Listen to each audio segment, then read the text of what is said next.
Praise మీ అందరికీ నా హృదయపూర్వక వందనాలు. మీరందరూ సంతోషంగా ఉన్నారని, మన ప్రభు అయిన యేసయ్య కృపలో అనుదినమైన నూతనమైన వాగ్దానముతో మన ప్రభు మనల్ని ఆశీర్వదించి దీవిస్తూ కాపాడుతున్న ప్రతి కుటుంబంలో ఆయనే ఆశీర్వదిస్తూ నమ్ముచున్నావా? మరి నీ కుటుంబంలో ఒక అద్భుతములు, ఆశ్చర్యకరములు, ఉల్లాసం, సంతోషం మీలో ఆయనలో నుంచి వచ్చిన కృపను బట్టి మీరు సంతోషించాలని, ఆనందించాలని, మరి ప్రతిదినము వాగ్దాన ప్రకారం నడుచుచున్న ప్రతి బిడ్డ ఆయన నామానికి ప్రియ బిడ్డలుగా జీవించటానికి మనందరము ప్రయాసపడదాం. సిద్ధపాటులో మనం ఉందాం. తండ్రి రాబోతున్న సమయంలో ఆయన ఆశీర్వాదాలు, దీవెనలు పొందుకున్న మనము ఇంకా ఎప్పటికి కూడా జిగజారిపోకుండా దేవుని నామంలో ఉంటున్న వారికి ఆయన ఆశీర్వదిస్తానంటున్నాడు, దీవిస్తానంటున్నాడు, కాపాడుతుంటున్నాడు. ఆ గొప్ప దేవుడు ఈరోజు నీతో నాతో మాట్లాడుచున్నాడు కదా. ప్రియ సహోదరి సహోదరులారా, మరి ప్రభు మనల్ని ప్రేమించి ఈరోజు ఇచ్చిన వాగ్దానము మొదటి దినవృత్తాంతాలు 17వ అధ్యాయం 27వ వచనం. యెహోవా నీవు ఆశీర్వదించిన వెడల అది ఎన్నటికి ఆశీర్వదింపబడి ఉండును. దేవునికి స్తోత్రం.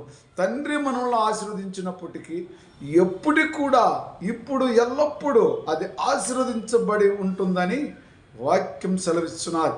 కాబట్టి ఈరోజు ఏ కుటుంబంలో ఆశీర్వాదం, దీవెన లేదు, ఆ కుటుంబంలో మరి ప్రభునామంలో మొరపెట్టి ఆయన చిత్తములో మీరు ఒక్కసారి నన్ను ఆశీర్వదించినట్లయితే, ఒక్కసారి నేను మారు మనసు కలిగి పశ్చాత్తాపపడి నీ నామములో నీ దీవెనలు పొందుకున్నట్లయితే, మీరు వచ్చేంత వరకు ఎన్నటికీ కూడా ఆశీర్వాదం మా నుంచి తొలగిపోదని ఒక నమ్మకం, ఒక విశ్వాసంతో, మరి వాగ్దానంతో, మరి ఈరోజు యూట్యూబ్ చూస్తున్న బిడ్డ ప్రతి ఒక్క అనేక దైవ సేవకులు యూట్యూబ్ల ద్వారా దేవుని వర్తమానం తెలియపరుస్తున్నట్టే దేవుని ఆశీర్వాదాలు, దీవెనలు మీపైన, మీ పిల్లలపైన ఆయన ఆశీర్వదించబడిన ఆశీర్వాదం మీ నుంచి తొలగిపోదని, అది ఎన్నటికీ మిమ్మల్ని విడిచిపోదని, ఆయన కృప కావచ్చు, ఆయన ఆశీర్వాద దీవెన కావచ్చు మీ కుటుంబం నిత్యం ఉండాలని, మీరు చేస్తున్న పని బాటలు ఎందును ప్రతి విషయంలో కూడా ఏ సమస్యలు మీకు ఎదురు రాకుండా ఆయన ఆశీర్వదించి దీవించి మిమ్మల్ని కట్టుబడులు కట్టుకొని ఉండాలని ప్రభు చెబుతున్నాడు. కాబట్టి ప్రియ సహోదరి సహోదరులారా, సర్వోన్నతుడైన దేవుడు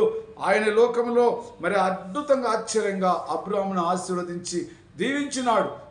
భూనివాసులందరికీ విశ్వాసుల తండ్రిగా ఆయన నిలబెట్టినట్టు గొప్ప దేవుడు ఈరోజు అబ్రాహామును ఆశీర్వదించిన దేవుడు నిన్నును ఆశీర్వదించి, నీ కుటుంబంలోని పిల్లలను ఆశీర్వదించి దీవిస్తాడని. ఎందుకంటే మరి ఆయన చెప్పిన మాట ప్రకారమే, దేవుడే ఆయన ఆశీర్వదించి చెప్పిన మాట ప్రకారమే ఆయన ఒక దేశాన్ని ఇచ్చి, ఆ దేశాన్ని ఆశీర్వదించి, ఆ దేశంలో ఉన్నట్టు ప్రతి ఒక్క మరి భూలోక జంతువులను ఆశీర్వదించి, సర్వును ఆశీర్వదించి ఆయన చేతికిచ్చి సమృద్ధమైన పంటలు పండి ఆ జనాలందరూ కూడా, ఇజ్రాయేల్ జనం సంతానం అంతా కూడా, వారందరూ కూడా ఆయన నామంలోనే, యేసుక్రీస్తు నామంలో ఉంటూ మరి ఆ యొక్క అభివృద్ధి చేసిన గొప్ప దేవుడు, అబ్రాహామును ఆశీర్వదించిన గొప్ప దేవుడు ఈరోజు నీ కుటుంబం, నా కుటుంబం కూడా ఆశీర్వదిస్తాడు, దీవిస్తాడు. సంపూర్ణమైన పంటలను తెచ్చి వాళ్ళందరినీ సమృద్ధిగా ఆశీర్వదించి దీవించి ప్రతి కుటుంబంలో ఆయన చిత్తము నెరవేరుస్తుందని మరి దేవుడు ఎవరినైతే మరి పిలిచి ఆశీర్వదించినాడో ఆయన ఈరోజు మనములు కూడా ఆశీర్వదించి దీవిస్తాడని ప్రతి బిడ్డ కూడా నమ్మాలని, ప్రభు మనకిచ్చిన మాటలతో ఆయన కృపలో, ఆయన మహిమలో ఆశీర్వాదం లేక ఉన్నటి బిడ్డలకు జీవనంలో ఆశీర్వాదంగా మరి సమృద్ధిగా ఇచ్చాడని మనము నమ్మాలి.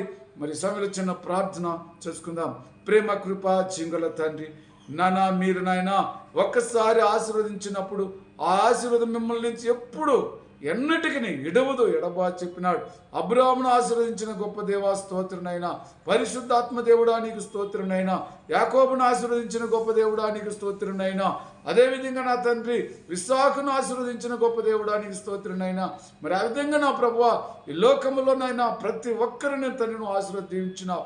అదేవిధంగా మరి నాయన నువ్వు వచ్చేంత వరకు నీ బిడ్డలందరినీ ఆశీర్వదించి దీవించి ప్రతి కుటుంబంలో నీ కృపను వర్ధిల్లాలి. వారి యొక్క పని బాటలు ఎందుకు కావచ్చు, వారి సంసారంలో పిల్లలు ఎందును, ఇంకా నా తండ్రి ఏదేదో విషయంలో బిడ్డల మరి అనేక విషయంలో చింతపడుతున్నారేమో, వారిని తండ్రి చింతల బాధల నుంచి విడుదల చేసి వారికి ఆశీర్వాద దీవెనలు ఇచ్చావని యేసుక్రీస్తు నామములో ప్రార్థిస్తున్నాను తండ్రి. Amen. Praise the Lord. God bless you.